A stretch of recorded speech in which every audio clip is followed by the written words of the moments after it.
कहानी है रामपुर गांव की, जहां के मर्द महिलाओं को हमेशा नीचा दिखाने की कोशिश में रहते।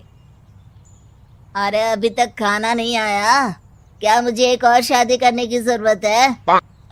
नहीं जी नहीं, ऐसा मत करना, वरना मैं कहाँ जाऊंगी। खाना लेकर मैं अभी आई जी। गांव की पंचायत में भी फैसले हमेशा औरतों के खिलाफ ही रहते।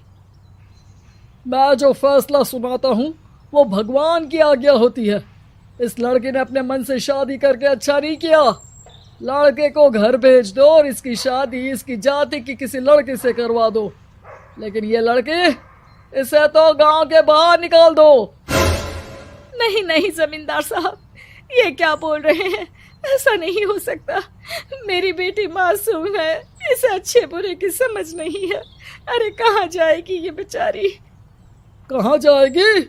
इतनी चिंता है तो पूरे परिवार का गांव निकाला कर देते हैं। बेचारे पूरे बसे बसाए परिवार को गांव छोड़ना पड़ता है। चाहे जो हो, अगर बेटियों को कंट्रोल नहीं कर सकते तो गांव में रहने का कोई मतलब नहीं है। यहाँ औरतों को दब कर रहना होगा। कोई भी अपने हिसाब से कुछ नहीं कर सकता, सब ईश्वर की मर्जी से ही होगा। तभी गांव का एक आदमी दौड़ा दौड़ा आता है। सरपंच साहब, जमींदार साहब, वो कालिया है ना, उसकी बेटी पढ़ने के लिए शहर जा रही है। अच्छा, ये कब हो गया? और कालिया की हिम्मत कैसे हो गई ऐसा करने की? लेकर आओ उसे और उसकी बेटी को। बस फिर क्या था, हाजिर हो जाते हैं कालिया और उसकी बेटी सरपंच के सामने। अरे कालिया, ये क्या सुनने में आ रहा है? बेटी को इंजीनियर बना रहा है तू? और ये बता, गांव में तो स्कूल नहीं है, फिर कहां से इतनी क्लास पास कर गई तेरी बेटी? राधा, जो कि कालिया की बेटी है, उसे लगता है कि सरपंच उसकी तारीफ कर रहे हैं। सरपंच जी, मैंने ऑनलाइन पढ़ाई की है, डिस्टेंस लर्निंग से। सभी में मैंने अच्छे नंबर पाए हैं, जिसे देखते हुए शहर की इंजीनियरिंग कॉलेज में मुझे स्कॉलरशिप मिली है। वाह जी वाह, क्या होती है ये? पहले तो ये बताओ, फिर आगे की बात करते हैं। पूरा गांव राधा की बात सुन रहा था और राधा बोलती जा रही थी। तो ऐसे मैं फ्री में एक अच्छी शिक्षा लेकर गांव में जो कुछ परेशानियां हैं, जैसे बिजली, पानी और इंटरनेट जैसी समस्याओं के लिए काम करूंगी। मैं गांव को शहर से जोड़ने के लिए पुल का निर्माण करवाने का प्रस्ताव रखूंगी। मुझे पूरी उम्मीद है कि जल्द ही हमारा गांव भी तरक्की की राह पर चल पड़ेगा। राधा की बात सुनकर सारे गांव वाले ताली बजाने लगते हैं। सरपंच को समझ नहीं आता कि वो क्या करे।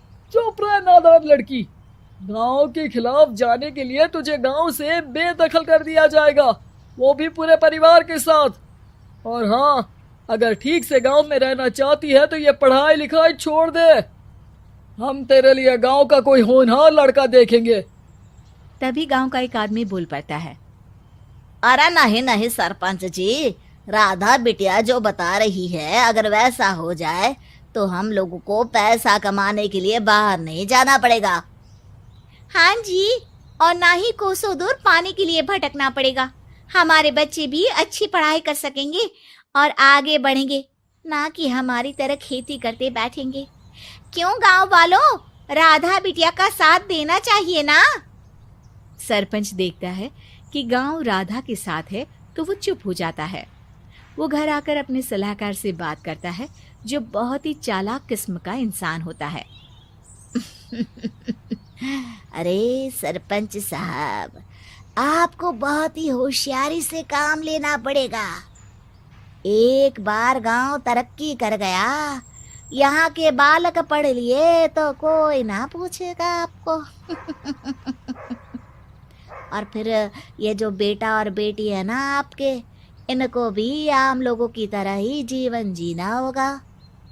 हाँ, लेकिन करे तो क्या करे? वो ना आप मुझ पर छोड़ दीजिए, बस मैं जैसा बोलूं करते जाइए।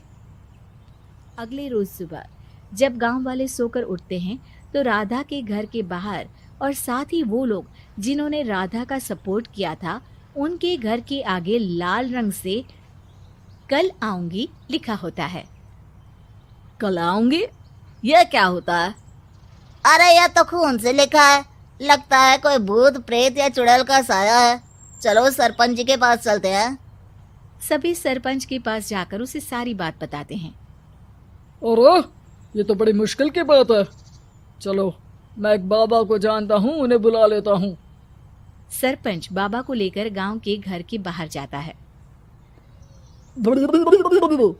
ओहो, तो ये वो चुड़ैल है जो उन लोगों को निशाना बनाते हैं जो गांव को बदलने का सपना देखते हैं। वो गांव को ऐसे ही संपन्न देखना चाहती है, वो नहीं चाहती कि कोई बाहरी यहाँ का कायाकल्प करे। क्या तुम लोगों में से किसी ने गांव को बदलने की सोच रखी है? तभी राधा की माँ रोते रोते आती है। मेरी राधा घर से गायब हो गई है। अरे कोई तो बचाओ, मेरी बच्ची कहाँ गई?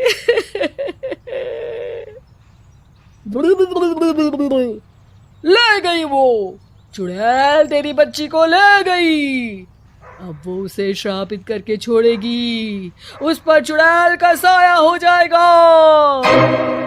तभी बुरी सी हालत में राधा भी वहां आ जाती है। उसके बाल चुड़ैल की तरह फैले होते हैं और कपड़ों में खून लगा होता है। सभी राधा को देखकर डर जाते हैं। माँ, पता नहीं मुझे कौन उठा कर ले गया था। अरे दूर दूर हो जा चुड़ैल, अब हम लोग इस गांव में नहीं रुकेंगे। अरे कैसे बातें कर रहे हैं आप? कल तो आप मेरे भरोसे गांव का हुलिया बदलने, अपने बच्चों को पढ़ाने और तरक्की उन्नति की बात कर रहे थे, तो आज क्या हो गया आपको? ये फिर तुम लोगों को बहकाएगी।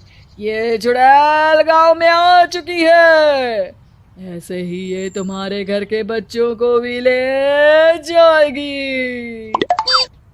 गांव वाले राधा को गांव से बाहर निकाल देते हैं। उसके माँ बाप रोते रहते हैं, लेकिन गांव वाले नहीं मानते।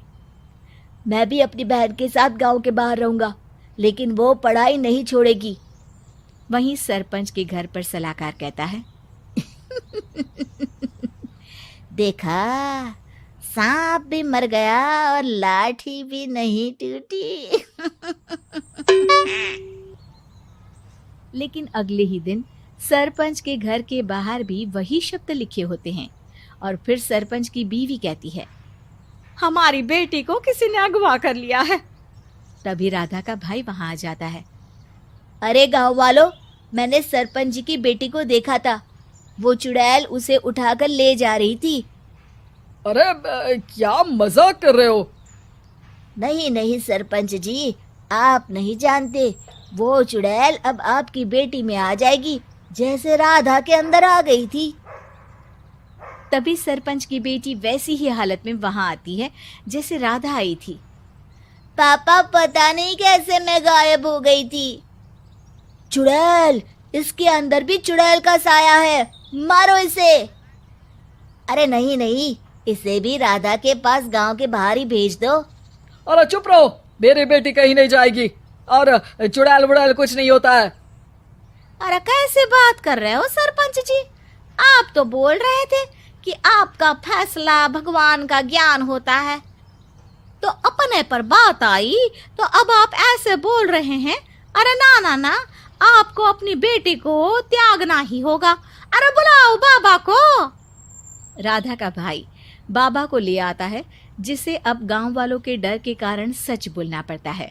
मैं कोई बाबा नहीं हूँ, मैं तो मोची था। ये सलाहकार महोदय ने मुझे कहा था एक्टिंग करने को।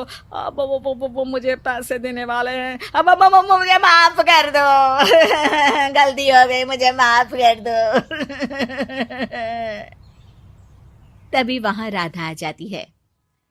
देखा सरपंच जी, जब गांव के बच्चे साक्षर होंगे तो आप जैसे लोगों की चालाकी नहीं चलेगी। दोस्तों, अगर आपको हमारी ये वीडियो पसंद आई हो तो एक लाइक ज़रूर दीजिए।